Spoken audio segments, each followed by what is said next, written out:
గ్రామాల్లో నాణ్యమైన విద్యుత్ సరఫరాకు కూటమి ప్రభుత్వం కృషి చేస్తుందని ఉంగుటూరు ఎమ్మెల్యే పసమట్ల ధర్మరాజు అన్నారు.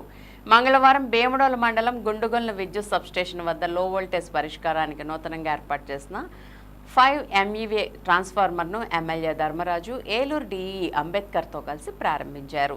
ఈ సందర్భంగా ఆయన మాట్లాడుతూ గుండుగొల్లు సబ్స్టేషన్ పరిధిలోని కోరుకొల్లు, రత్నాపురం, భోగాపురం అదేవిధంగా గుండుగొల్లులోని పలు ప్రాంతాల్లో లో వోల్టేజీ సమస్య ఇబ్బందికరంగా మారిందని, సమస్య పరిష్కారానికి 1,20 లక్షల రూపాయలతో 5 MVA ట్రాన్స్ఫార్మర్ను ఏర్పాటు చేయడం జరిగిందని చెప్పారు.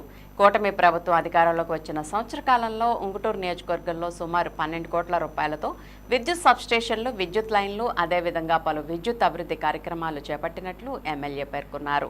కార్యక్రమంలో Transco DE Ambedkar, Bhimadole ADE Gopalakrishna, AE Shivaji, tahsildar Ramadevi, MPDO Padmavathidevi, కార్యదర్శి తనూజ, కూటమి నాయకులు సిరిబత్తిన కొండబాబు, బబ్లు, విద్యుత్ సిబ్బంది పాల్గొన్నారు.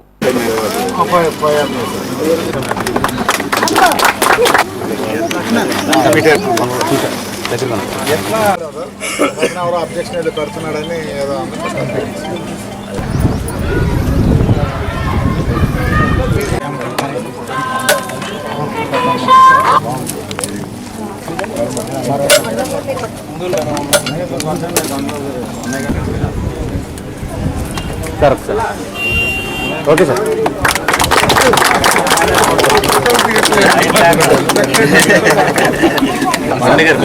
కొంచెం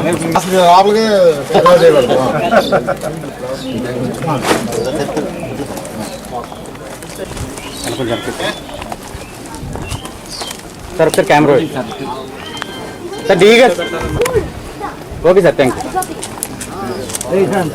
మురళి గారు రోడ్డు పెట్టారు.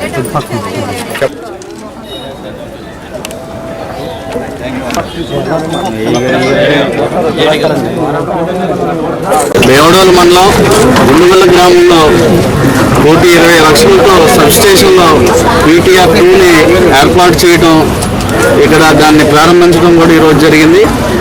గత కొన్ని సంవత్సరాలుగా అనేక మంది లో వోల్టేజ్తో అలాగే ఈ ఎలక్ట్రిసిటీ ఫిక్సేషన్స్ వల్ల చాలా ఇబ్బందులు పడుతూ గ్రామస్తులందరూ కూడా చాలా ఇబ్బందులు పడుతున్నారు. అలాగే ఆక్వా రైతులు కూడా చాలా ఇబ్బందులు పడుతున్నారు. వాళ్ళందరికీ కూడా ఈరోజు నుంచి ఎటువంటి ఇబ్బంది లేకుండా ఒక మంచి కరెంట్ని, ఒక నాణ్యతతో కూడిన కరెంట్ని ఫ్లక్చుయేషన్స్ లేకుండా కూడా మొత్తం అందరికీ సరిపోతుందని మన డిఈ గారు అంబేద్కర్ గారు ఆధ్వర్యంలో ఎన్నో అభివృద్ధి కార్యక్రమాలు ఈ నియోజకవర్గంలో సుమారుగా ఒక సంవత్సరం పూర్తి కావాల్సింది. ఈ సంవత్సరంలో 12 కోట్లతో విద్యుత్ శాఖ నుంచి ఈ ఉంగుటూరు నియోజకవర్గంలో ఎలక్ట్రిసిటీకి అనేక అభివృద్ధి కార్యక్రమాలని చేపట్టడం, అలాగే మనకి వేరే లైన్ ద్వారా కూడా ఇక్కడికి ఆల్టర్నేటివ్ లైన్స్ అన్నిటిని కూడా ఎక్కడైతే అవసరం ఉంటుందో విద్యుత్కి అంతరాయం కలగకుండా ఎలా ఏర్పాటు చేయాలో అన్ని రకాలుగా కూడా మనకి డిఈ గారు అన్ని రకాలుగా సహాయ సహకారాలతో పూర్తిగా ఒక ప్లాన్డ్గా, అంటే రాబోయే 15-20 సంవత్సరాల వరకు కూడా ఇబ్బంది లేకుండా ఈ లైన్స్ అన్నిటిని కూడా ఏర్పాటు చేయటం దానికి ఎంతో సంతోషంగా ఉంది. మొత్తం ఎలక్ట్రికల్ డిపార్ట్మెంట్స్ అందరూ కూడా అనుకూలంగా ప్రజలకి అలాగే రైతులకి అందరికీ కూడా అందుబాటులో ఉండేటట్టుగా చేస్తున్నారు. వాళ్ళందరినీ కూడా అభినందిస్తున్నాను.